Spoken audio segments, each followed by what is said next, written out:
Mesdames, Messieurs, bonsoir, bienvenue à cette édition d'information sur A30 Télévision. Ouvrons ce journal par cette nouvelle. Plus que quelques heures avant de connaître le nouveau comité directeur de l'Union nationale de la presse du Congo, UNPC, la grande structure du journaliste congolais de tous les horizons. Plusieurs candidats sont à liste pour différents postes. Parmi eux, Rachel Kitita Ndongo, directrice générale du groupe des presses Actu 30. Elle a approché plusieurs électeurs ce jeudi dans le cadre de la campagne électorale. Le centre Nganda à Kinshasa, capitale de la République démocratique du Congo. Ici, du professionnel de médias par centaines, de banderoles ça et là, distribution des tracts d'un côté et de l'autre, des échanges à couvert comme à découvert. Toutes les stratégies possibles sont de mise dans le cadre de la campagne électorale en marge du 10e congrès de l'Union nationale de la presse du Congo, l'UNPC. Cette structure hautement représentative des journalistes congolais est à l'heure de sa restructuration, mieux, de sa renaissance. Connue comme journaliste patentée dans le secteur médiatique congolais, Rachel Kitita Ndongo, candidate à la trésorerie générale, a, comme tous les autres postulants, mis le batterie en marche. Avec une vingtaine d'années de carrière et témoin de plusieurs soubresauts et fluctuations au sein de la presse congolaise, Madame Kitita veut le redécollage de l'UNPC. Elle porte plusieurs initiatives coulées en termes d'actions à mettre en œuvre, ensemble avec les autres membres du prochain comité directeur de l'Union. Il faut voir comment entretenir cette collaboration étroite avec les trésoriers de chacune des provinces. Aussi, au niveau national, c'est d'aller vers les partenaires, tous qui ont quitté l'UNPC, essayer de resserrer le lien, de les ramener vers l'Union, puisque nous avons besoin d'eux, ils ont besoin de nous, et surtout nous, puisque ce sont des partenaires qui nous aideront dans le cadre, par exemple, de la formation, du financement, etc. Patronne du groupe de presse Actu 30, chaîne de télévision et médias en ligne, sa proximité légendaire avec ses confrères et consoeurs s'avère un atout pour la recherche des solutions aux problèmes des journalistes. Comment redonner de la valeur aux journalistes congolais? Quand un journaliste est malade, quand un journaliste meurt, pour l'enterrer, parfois il faut aller demander l'aspect social, la sécurité sociale des journalistes. Je pense qu'il faudra y réfléchir profondément avec le comité pour dégager une piste, voir comment sécuriser socialement les journalistes à travers la République. Environ 173 congressistes représentant des professionnels des médias de toutes les provinces du pays ont le droit de vote à ces échéances.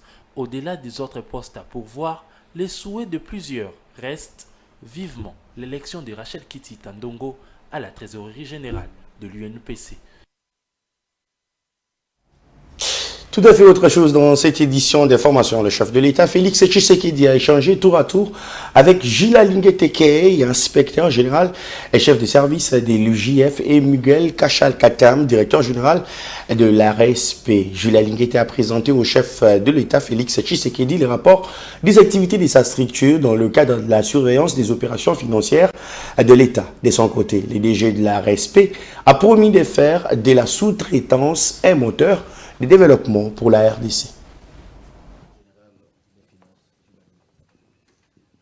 Placée sous l'autorité directe du président de la République, l'inspection générale des finances poursuit sans emparer sa lutte acharnée contre les antivaleurs, notamment le détournement des deniers publics et la corruption. Reçu en audience par le chef de l'État Félix-Antoine Tshisekedi Tshilombo, Jules Tekei est venu présenter le rapport de ses activités dans le cadre de la surveillance des opérations financières de l'État. Selon l'inspecteur général chef de service de l'IGF, le président de la République, à travers des instructions claires et précises, souhaite que l'IGF travaille activement afin d'appuyer la mobilisation des recettes publiques. Nous sommes dans la droite ligne des instructions données par le président de la République en vue d'incarner sa vision en matière de lutte contre la corruption, a dit M. l'inspecteur général chef de service.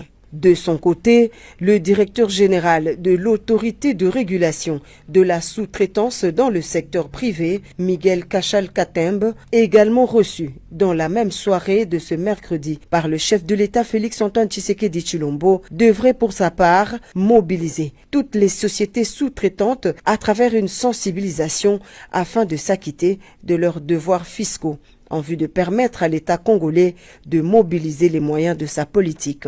C'est révolu l'époque où le domaine de la sous-traitance échappait au contrôle du pays. Les ressources issues de la sous-traitance sont désormais retraçables et contribuent au budget national. Le DG de l'ARSP a promis au chef de l'État de faire de la sous-traitance le moteur du développement du pays, mais surtout un domaine respecté qui contribue efficacement à l'économie de la République démocratique du Congo. Et toujours à la présidence de la République, le chef de l'État a reçu le même mercredi Tony Parker, légende de basketball, accompagné du ministre congolais des Sports. L'ancien basketteur français a présenté à Félix Tshisekedi un projet visant à accompagner et promouvoir le développement du sport en RDC. Il a exprimé son espoir quant à la mise en œuvre de ce projet.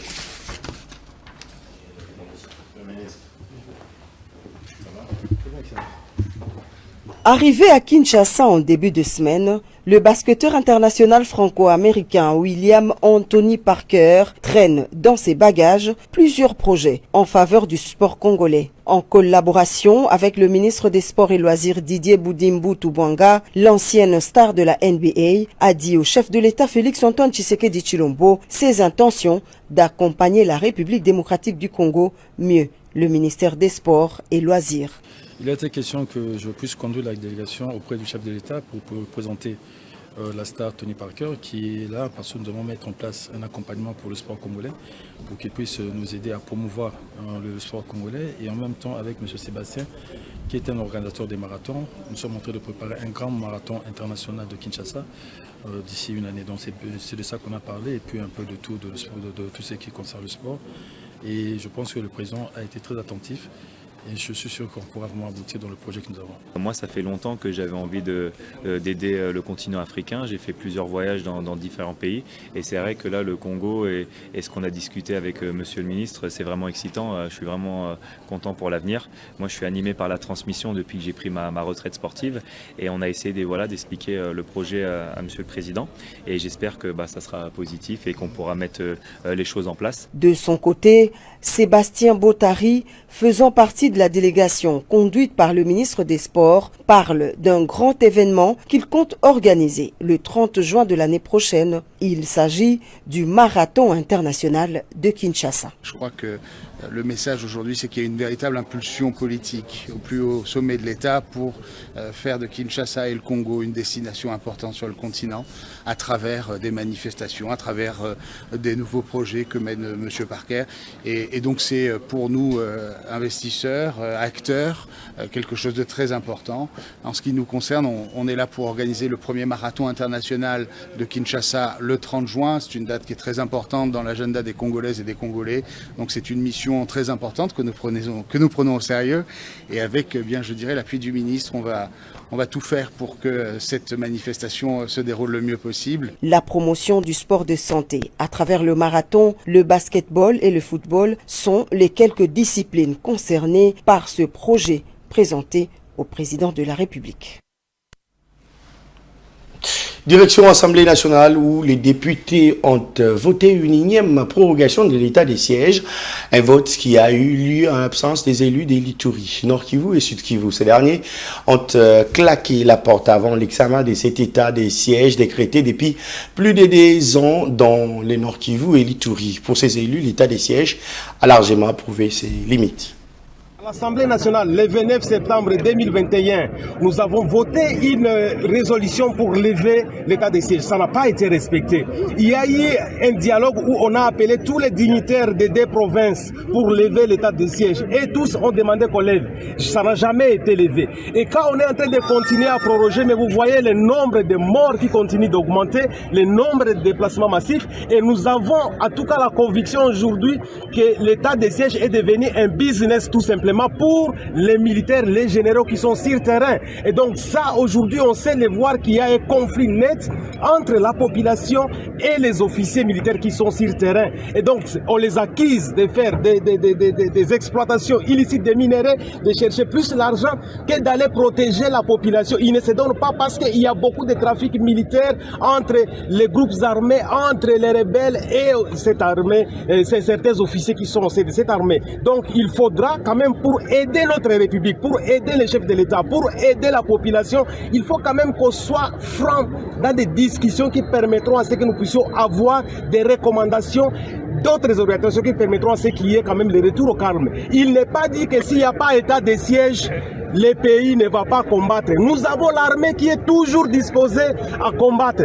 Avec ou sans état de siège, l'armée combat toujours. Donc nous voulons quand même qu'il y ait de l'ordre pour que les choses puissent redevenir normales. Au moment où je vous parle, pour ce qui concerne la province de l'Ituri, il y a un conflit flagrant entre les militaires et les civils en Ituri. On accuse toute la population d'être des groupes armés, on accuse toute la population d'être des M23. Ça ne peut pas se passer comme ça. On arrête beaucoup de gens en cascade et il n'y a pas de solution et les gens continuent à mourir. Maintenant, par exemple, la RN27 est fermée. Hier, il y a eu plus de 14 morts. Mais on va aller avec ça jusqu'où?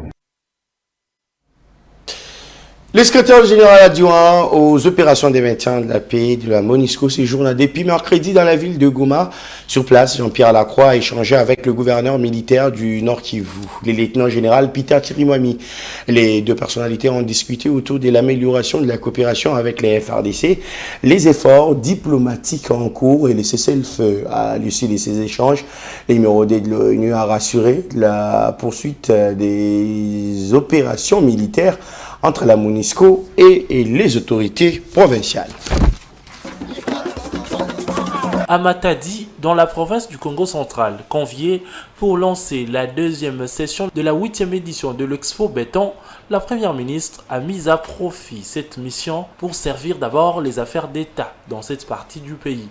Judith Souminoa Tuluka a entamé un dialogue avec des acteurs du Congo central dans le souci de résoudre les différents maux qui rongent la province. Elle a reçu les caucus des députés nationaux, mais également de députés provinciaux. Tour à tour, ils ont tablé sur plusieurs préoccupations, entre autres l'insécurité, la spoliation et les mauvais états de certaines infrastructures portuaires. Les députés provinciaux ont aussi évoqué le non-paiement de leurs émoluments depuis 5 mois. Donc nous avons abordé le problème de l'insécurité. Sur ce point-là, et c'est l'ensemble des questions, nous devons vous dire que Son Excellence Madame la Première ministre a une connaissance large. Nous avons cherché même à vouloir ouvrir une porte qui était déjà ouverte. Il y a 5 mois que nous ne sommes pas payés et nous avons voulu solliciter de son autorité si elle pouvait donner solution à nos problèmes. Aussitôt soulever, aussitôt nous dire, avant même qu'elle ne puisse descendre ici, elle a eu à échanger avec les bureaux du Sénat sur la même question et nous a même donné la promesse pour nous dire dans les 48 heures, nous allons voir quelque chose être fait. Une autre délégation reçue par Judith Souminoa, les représentants de l'association des transporteurs autochtones et de chefs coutumiers. Au centre des échanges, les tracasseries administratives et la rétrocession jugée inégale de fonds de payage. Ça, il fallait que nous puissions monter les temps pour que les gens sachent que la province n'est pas contente de ce qu'on lui rétrocède. Vous voyez, même au niveau de la nationale numéro 1, ce qu'on nous donne par rapport à ça, ça ne peut pas permettre à la province de poser des actions d'envergure pour son développement. La Première ministre a évoqué lors de ces différents entretiens la nécessité d'impliquer le gouvernement provincial dans la mise en œuvre de certaines solutions bénéfiques à la province du Congo central. Et mesdames et messieurs, vous venez de suivre là le reportage en rapport avec la première ministre congolaise Judith Suminwa Tuluka qui, avant de regagner la ville de Kinshasa, a échangé avec plusieurs délégations des acteurs sociaux ou politiques de la province du Congo central. Au cœur des échanges, les problèmes qui rongent la province et des solutions envers les développements. Judith Suminwa attend impliquer le gouvernement provincial dans la mise en œuvre de plusieurs actions en faveur du Congo central. Et les secrétaires généraux adjoints des opérations de paix séjournent depuis mercredi dans la ville d'Egoma sur place. Jean-Pierre Lacroix a échangé avec le gouverneur militaire du Nord Kivu, le lieutenant-général Peter Chirimwami. Les deux personnalités ont discuté autour de l'amélioration de la coopération avec le FARDC, les efforts diplomatiques en cours et les cessez-le-feu. À l'issue de ces échanges, le numéro 2 de l'ONU a rassuré de la poursuite des opérations militaires entre la MONUSCO et les autorités provinciales.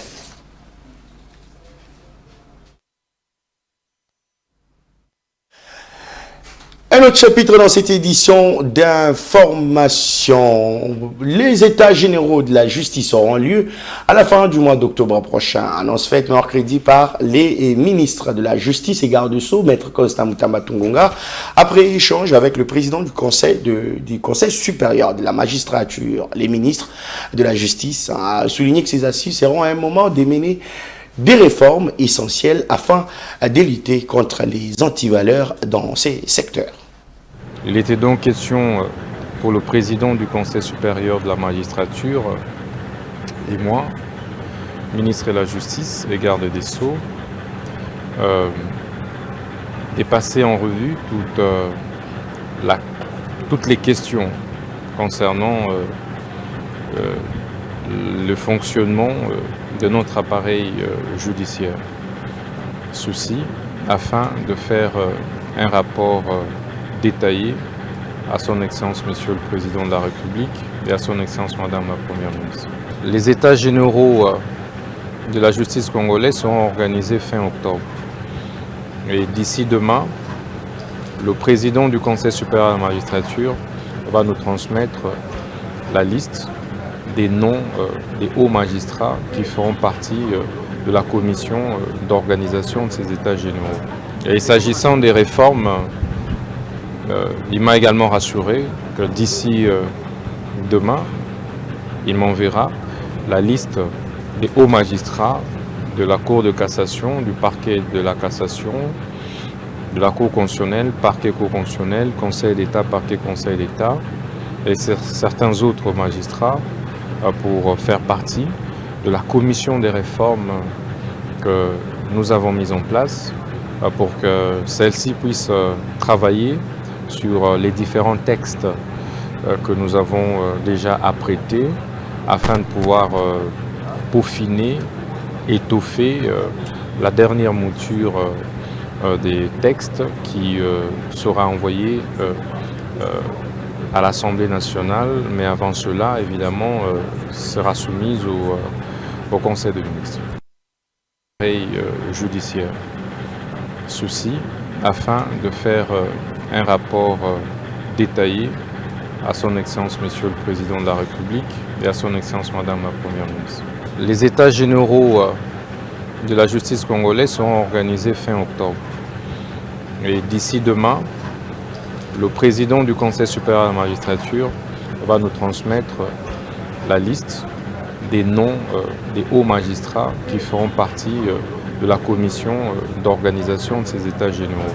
Et s'agissant des réformes, il m'a également rassuré que d'ici demain, il m'enverra la liste des hauts magistrats de la Cour de cassation, du parquet de la cassation, de la Cour constitutionnelle, parquet constitutionnel, Conseil d'État, parquet Conseil d'État et certains autres magistrats pour faire partie de la commission des réformes que nous avons mise en place pour que celle-ci puisse travailler sur les différents textes que nous avons déjà apprêtés afin de pouvoir peaufiner, étoffer la dernière mouture des textes qui sera envoyé à l'Assemblée nationale, mais avant cela, évidemment, sera soumise au Conseil des ministres.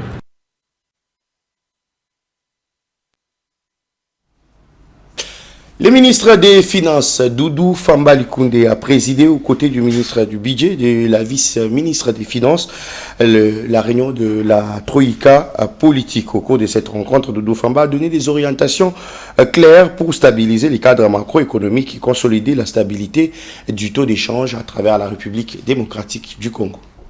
Au cours de la réunion de ce jour, on a constaté que la stabilité était en train de se consolider.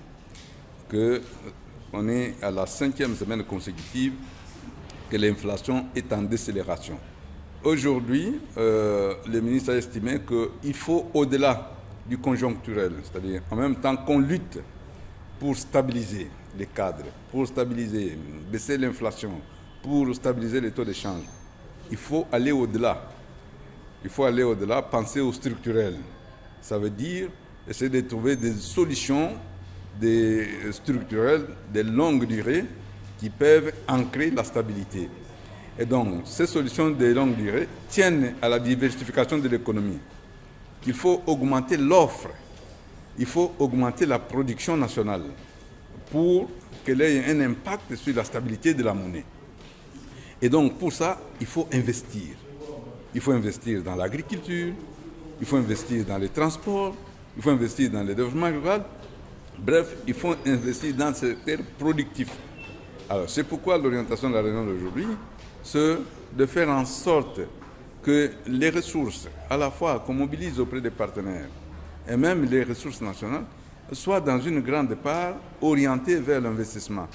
Parce qu'il n'y a que l'investissement qui peut permettre de créer des richesses qui vont à leur tour nous permettre de gérer durablement la situation de l'inflation et de maîtriser le taux d'échange.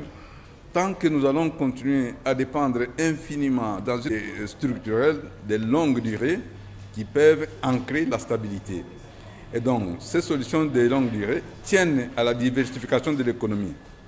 Il faut augmenter l'offre, il faut augmenter la production nationale pour qu'elle ait un impact sur la stabilité de la monnaie. Et donc, pour ça, il faut investir. Il faut investir dans l'agriculture, il faut investir dans les transports, il faut investir dans le développement rural. Bref, il faut investir dans le secteur productif. Alors, c'est pourquoi l'orientation de la réunion d'aujourd'hui, c'est de faire en sorte que les ressources, à la fois qu'on mobilise auprès des partenaires, et même les ressources nationales, soient dans une grande part orientées vers l'investissement. Parce qu'il n'y a que l'investissement qui peut permettre de créer des richesses qui vont à leur tour nous permettre de gérer durablement la situation de l'inflation et de maîtriser le taux d'échange. Tant que nous allons continuer à dépendre infiniment dans une grande part des importations, où nous déboursons plus de ressources, et ce mouvement, cette tendance à la... Et pour clôturer complètement cette édition d'information, la 6e édition du forum Kelobantou Sommet sur les capitales humaines a démarré ce jeudi 19 septembre 2024 à Kinshasa, dans la capitale de la RDC. Ce forum réunit plusieurs personnalités et experts des différents secteurs de la vie pour échanger autour des défis afin de proposer des solutions qui s'imposent pour le bien-être de la population congolaise. La 6e édition du forum Kelobantou, qui se tient sous les thèmes « Stimuler l'innovation et développer les compétences vertes pour une RDC écologiquement responsable » réunit les experts du secteur de l'environnement, des entreprises publiques et privées, des corps diplomatiques et des organisations internationales, des membres de la société civile pour tabler sur des défis afin de proposer des solutions qui s'imposent pour l'émergence de la nation. Joe Mupondo, CEO de Sodeiko Development, a souligné que le capital humain est la plus grande ressource qu'il faut travailler pour le bien-être de l'humanité, d'où la tenue de ces forums. Avec Kelobantou, c'est de rassembler les gens, rassembler toute la chaîne de valeur, tous les acteurs de la société, afin qu'ensemble nous puissions travailler sur des solutions et faire avancer les choses dans notre pays. Parce que sans application, les idées ne restent que des idées. Et au final, on se retrouverait dans 10 ans à parler des mêmes choses. Les participants à ces assises ont relevé l'importance de ces programmes pour pencher sur des sujets d'intérêt commun afin de dégager les recommandations à faire à la population elle-même et aux dirigeants. Notre pays a levé l'option de se développer de manière verte. Mais ce développement doit d'abord et prioritairement cibler l'amélioration du bien-être des Congolais, dont la priorité aujourd'hui, c'est la lutte contre la pauvreté. Il faudrait qu'il y ait une politique nationale de transition écologique, dont Congo-Aroïs devrait s'est greffé. Mais de notre côté, on a essayé de minimiser et d'optimiser notre opération pour nous aligner sur la bonne voie, donc l'engagement, compris le secteur aéronautique au niveau mondial, qui est d'avoir zéro carbone en 2050. Il faut noter qu'après ce jour à Kinshasa, des discussions vont se poursuivre les 27 et 28 septembre prochains à Kolwezi sous les thèmes « Combler les fonciers des compétences dans l'industrie minière, habiliter la main-d'œuvre minière de demain ». Rappelons que Kelo Bantu est une plateforme qui contribue au développement du capital humain de la RDC grâce à l'amélioration des conditions de travail au niveau des ressources humaines des entreprises. Madame, Monsieur, c'est fini pour cette édition d'information. Merci à vous de l'avoir suivi. L'actualité reste en continu sur le www.actu30.cd. Au revoir.